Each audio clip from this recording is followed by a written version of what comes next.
Alors, on parle beaucoup de réinvention. Comme vous le savez, c'est un terme qui est à la mode.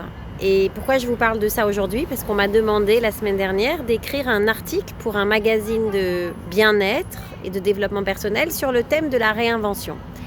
Alors, ce que je voulais vous dire dans cette très courte vidéo, c'est que la réinvention de soi n'est pas une invention de soi. Ce que je veux dire, c'est que quand vous voyez des parcours de vie où quelqu'un faisait un métier et puis du jour au lendemain, elle s'est réinventée, ça ne veut pas dire qu'elle a sorti du chapeau quelque chose de complètement original. À vous, ça vous paraît très loin, parce que ça paraît très loin de l'image extérieure ou sociale que cette personne a toujours donnée ou que son parcours professionnel a pu donner.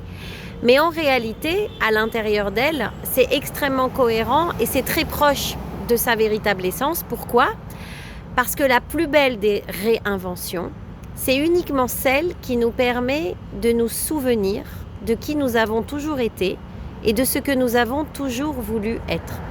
Autrement dit, une réinvention, c'est ce qu'on appelle avec le terme scientifique une révolution, c'est-à-dire c'est presque un tour sur nous-mêmes. Vous voyez, un 360 degrés. On part d'un point et puis on se balade, on explore, on fait des choses parce qu'on doit les faire à certains âges de nos vies. Et puis hop, on revient. Alors on ne revient pas au point de départ parce qu'on a mûri, parce qu'on a accumulé du savoir, de l'expérience, parfois du capital, parce que pour certaines femmes, c'est important de construire la famille. Mais là où on revient finalement, c'est extrêmement logique et naturel.